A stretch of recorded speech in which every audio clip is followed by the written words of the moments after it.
सुबह तड़के उठते ही शीतल अपने छोटे से कमरे में लकड़ी के चूल्हे पर कुछ पकाने लगी।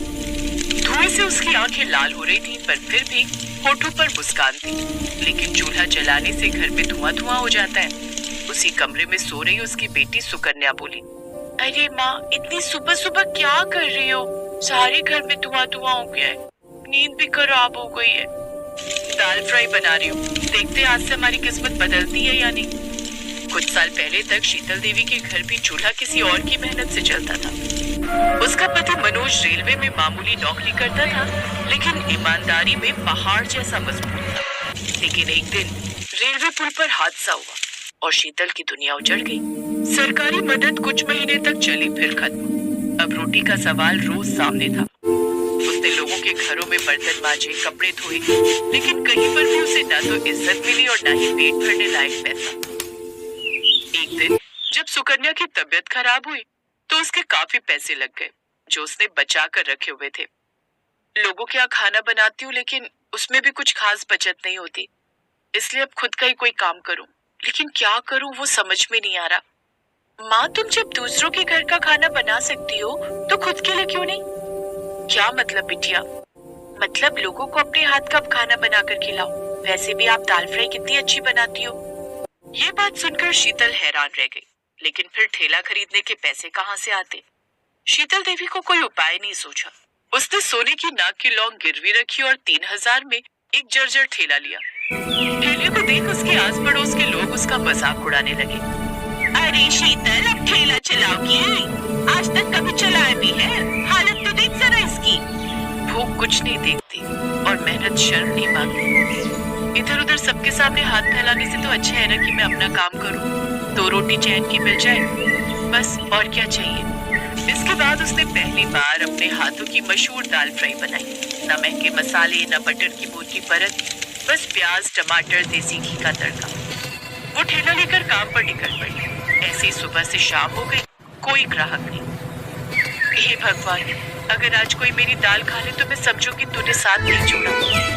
तभी एक रिक्शे वाला उसके पास आया। बहन, खाना बचा है क्या? हाँ भैया, बचा हुआ है, सारा बचा हुआ है। क्या दाम है?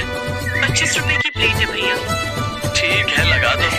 रिक्शे वाले ने खाया, फिर थाली चाट कर बोला, वाह बहन, ऐसी दाल फ्राई तो मैंने कभी भी नहीं खाई। इतना स्वाद है रे तेरे हाथों में। ये सुनकर शीतल देवी मुस्कुराई। उसने हाथ जोड़कर भगवान को धन्यवाद दिया और फिर 2-3 लोग और आए। दाल फ्राई और चूल्हे की रोटी खाकर सबने खुशी खुशी पैसे दिए। उस दिन उसकी 200 रुपए की कमाई हुई। उस रोज उसको करोड़पति जैसा एहसास हुआ। घर आकर जब ये बात उसने अपने बच्चों को बताई तो बच्चे हंस पड़े। माँ, तुम तो ऐसे खुश हो रही हो जैसे कि तुमने करोड़ों रुपए कमा लिए हो। भला आज के टाइम में 200 में आता क्या है? माँ, तुम्हें पता है, मेरे स्कूल में 200 रुपए तो बच्चे ऐसे ही कुल्फी और आइसक्रीम पर खर्च कर देते हैं, और तुम ये 200 रुपए लेकर इतनी खुश हो रही हो। मेरे बच्चों, मैं तुम्हें कैसे समझाऊं कि ये 200 रुपए मेरे लिए आज करोड़ रुपए के बराबर ही है। ये एक आशा की किरण है कि मेरा सपना है। अब तुम देख लेना, भगवान की कृपा से एक दिन यही पैसे हम लोगों की जिंदगी बनाएंगे। अपनी माँ की ऐसी बातें सुनकर दोनों बच्चे अपनी माँ पर मुस्कुरा पड़े, लेकिन शीतल के लिए वो 200 रुपए वरदान से कम नहीं थे। वो उसके आत्मविश्वास को बढ़ा रहे थे। रोज सुबह 5 बजे उठकर वो चूल्हे पर दाल पकाने के लिए रख देती और फिर ठेले पर सजाकर वो बेचने के लिए निकल पड़ती। धीरे धीरे ग्राहकों की लाइन लगने लगी और धीरे धीरे लोगों ने आकर उसके हाथों का स्वाद चखा तो बस चखते रह गए। आओ आओ, गर्मा गर्म दाल फ्राई खाओ। अब तो शीतल देवी के ठेले पर दोपहर होते ही भीड़ लगनी शुरू होने लगी थी। तुम्हारी दाल में कुछ जादू है। मैंने महंगी से महंगी, यहाँ तक कि 5 स्टार होटल की भी दाल खाई है, लेकिन जो स्वाद इसमें है वो कहीं नहीं है। सच में बहन, जादू है जादू तुम्हारे हाथों में। तभी एक ट्रक भरकर कुछ लोग माता के दर्शन करके लौट रहे थे। दाल फ्राई, यही वो ठेला है जहाँ बढ़िया सा खाना मिलता है। मुझे तो यहाँ का खाना बड़ा पसंद है। बहन देखो, हम सब माता के दर्शन करके लौटे हैं। इन सभी श्रद्धालुओं को बड़ी भूख लग रही थी, लेकिन मैंने कहीं भी ट्रक नहीं रोका, क्योंकि मैं जानता था जो मजा इन्हें यहाँ का खाना खाने में आएगा ना, वो किसी और खाने में नहीं मिलेगा। यहाँ का खाना सस्ता होने के साथ साथ टेस्टी भी है। शुक्रिया नमित भाई जी, आप जब भी आते हैं मेरे ठेले पर बिना तारीफ किए नहीं जाते। अरे मैं अकेला ऐसा थोड़ी नहीं हूँ। अब आप देखना है जितने भी श्रद्धालु यहाँ से खाना खाकर जाएंगे ना, वो सब दोबारा यहाँ जरूर आएंगे। फिर शीतल ने उन सभी लोगों को दाल फ्राई और नान परोसी, वो भी हरी चटनी और प्याज के साथ, जिसे खाते ही वो सब खुश हो गए, क्योंकि इतनी टेस्टी चीज उन सब ने कभी नहीं खाई थी।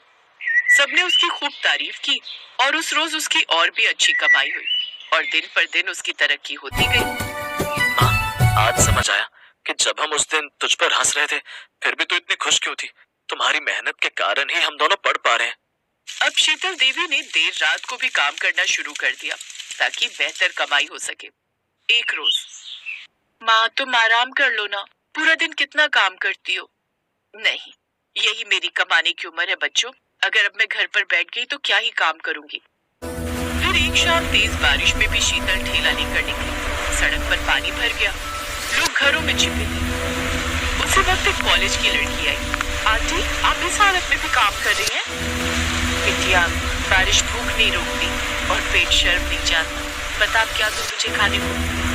लड़की ने उससे बस दालें ली और खाने लगी। आज वो घर से बस खाली रोटी लेकर आई थी। जब उसने दाल फ्राई खाई तो उसकी बहुत तारीफ की। अब वो लड़की रोज उसकी दाल खाने लगी। उस लड़की का नाम था सोनल। कुछ हफ्तों के बाद सोनल फिर आई, लेकिन इस बार बड़ी कार में टीवी कैमरे के साथ। पता चला कि वो एक मशहूर फूड ब्लॉगर है।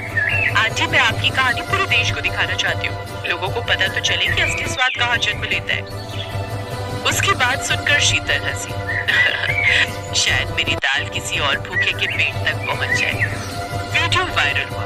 गरीब दाल फ्राई वाली की दिल से बनी दाल की कहानी। लाखों लोग देखने लगे, लोग आने लगे और दाल का भरपूर स्वाद लेने लगे।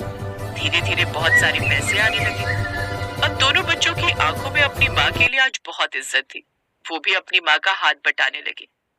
कुछ सालों बाद उसने अपना एक रेस्टोरेंट खोला और अपने बच्चों के साथ उसे चलाने लगी। समय बीता और अब बच्चे काफी बड़े हो गए।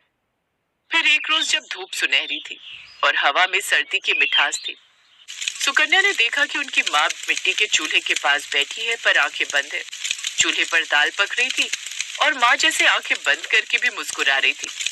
सुकन्या चिल्लाई, माँ, माँ उठो ना। पर शीतल चली गई थी, लेकिन ठेले की भट्टी अब भी जल रही थी। उसके बच्चों ने हाथ जोड़ा और कहा, माँ, अब आपकी दाल हम चलाएंगे और किसी को भूखा नहीं सोने देंगे। शीतल की दुनिया से चले जाने के बाद उसके दोनों बच्चों ने अच्छे से उसके काम को संभाल लिया। अब पुरानी दिल्ली की उस गली में आज भी जब धूप ढलती है तो घी की खुशबू, प्याज का तड़का और ममता की महक एक साथ उड़ती है।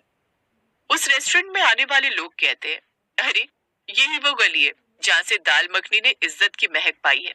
और शीतल के दोनों बच्चे ये सुनकर मुस्कुरा देते। वो अपने रेस्टोरेंट का एक हिस्सा गरीबों की मदद के लिए देते। लेकिन शीतल अब अमर हो गई, अपनी दाल फ्राई के कारण, और सब लोगों की जुबान पर एक ही नाम छोड़कर चली गई, दाल फ्राई वाली, जो उसकी पहचान थी और आज उसके बच्चों की भी।